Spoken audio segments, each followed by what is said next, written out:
Vinayak Kedia, I, Sharanya Pandey, And I, Unnati Singhal. welcome you to Radio Spark, the voice of Jaipuria.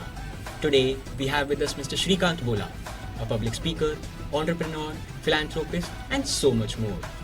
He studied business management at MIT Boston and is presently the co-founder, chairman, CEO of Bollant Industries.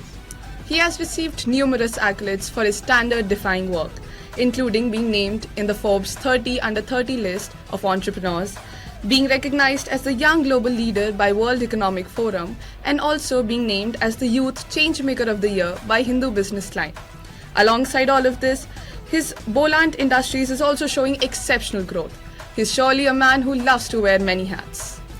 If you're wondering where you have heard Mr. Bolla's names before, it's because of his remarkable journey as a trailblazing entrepreneur. His story of overcoming challenges and achieving success has inspired many across the country and beyond. To start, let us hear about Mr. Bolla's life in his own words. Sir, would you like to tell our audience a bit about your life and how you tackled challenges in your childhood? That's a big abstract question. That's a whole story, so I think to cover. But indeed, I am grateful to the universe around me who had been blessed me with everything. I think all the forces had been in my favor, so nothing special about it. But no, I did everything and anything that I really loved so far. So even today, indeed, I am deeply honored to be at Jaipuria Group of Institutions in Ghaziabad. So our next question is about your education. As we discussed, you were a student at MIT in the United States. How do you think the education differs from what you faced here in India and that back in the States? How do you think they're preparing for the accessibility, the curriculum, and especially the attention that's given to technology? Like you also just now mentioned how the students at this institute are preparing for AI. How do you think the two nations at large are preparing for AI and new age technologies that are fearful of making some jobs obsolete? You know, education should not be driven by knowledge, but it should be driven by skills. And today, the chalk and talk method through which the Indian education system is built upon is no longer necessary or is no longer useful to any student. And that's the problem that I had when I had to go to MIT and study there, because catching up to the new system of teaching, experiential way of learning, need-based way of learning was completely new to me, because in India we were only exposed to mug up the textbooks and write exams. That no longer exists now and no longer useful. Even though it exists, it is no longer necessary. All that we need is to cover up all kinds of students to learn to earn necessary skills to face the world. Say if we don't learn about the AI will definitely leave behind us, and then AI will take over our roles and take out our jobs. So in order for us to catch up with the AI and multiply our skill sets, it is all that we need is to learn, is to always learn and unlearn and upskill ourselves every day. So I believe application-based learning, experiential learning is the key to unlocking any child's potential. That is what I have seen today at Jaipuria School, because the kids working with sensors, kids working with LED lights, kids working with irrigation systems, kids working with generative AI model generations, data synchronization, they're giving prompts to data and extracting ideas and algorithms. What is this? This is nothing but experiential learning. This is not there in textbook, but it is there in our lives. I think preparing for life is very important for any school rather than teaching what is there in the textbook.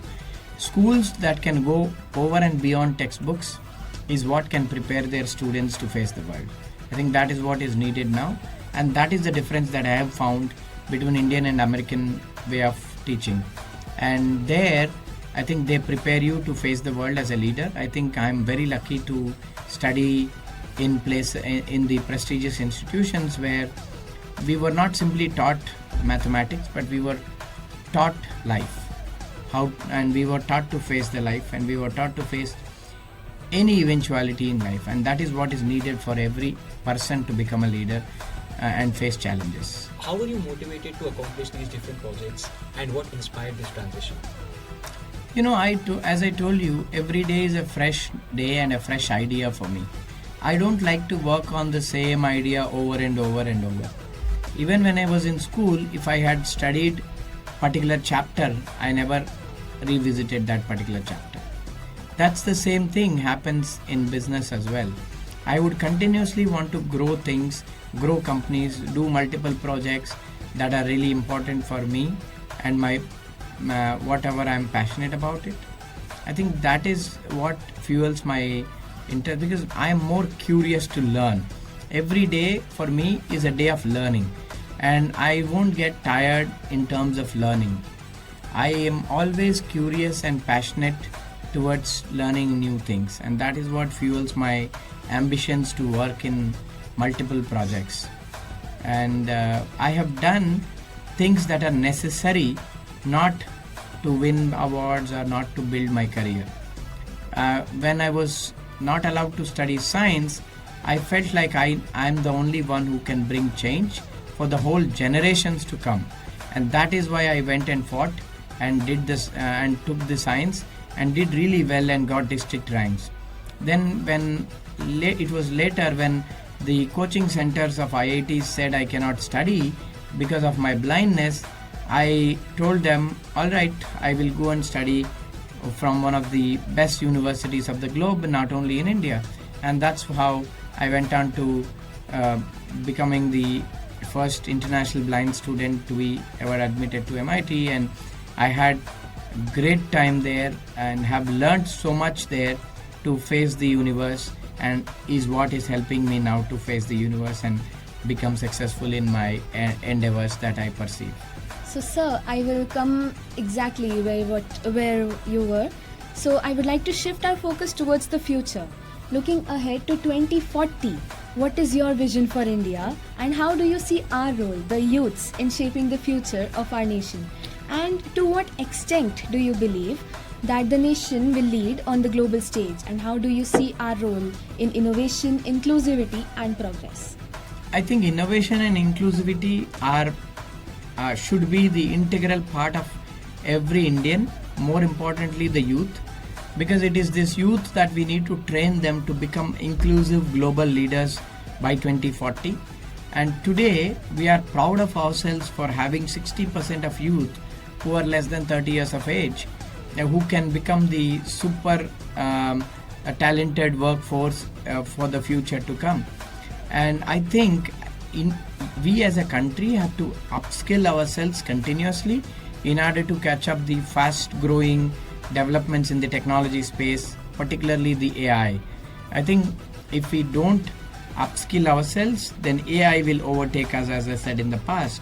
So I think it is our job, it is institutions' job, it is government's job to create necessary policies, necessary ecosystem to upskill every Indian student to face any development or any innovation in the space of technology and AI, and that will lead us to be the workforce, because now every country is looking at India, because India has a lot of resources in terms of power of youth, power of talent, power of technology and power of resources, and we need to capitalize on all these resources to make India a global power by 2040.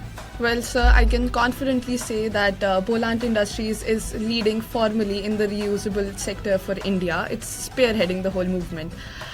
Now we're just closing it. Thank you so much, Srikanth sir, for joining us and sharing your brilliant insights. And thank you to our viewers for tuning in. Keep listening to Radio Spark for more such podcasts. Thank you so much. All the best to everyone out there. And you are the hero in your own self. Realize your own spark, work hard and dream big.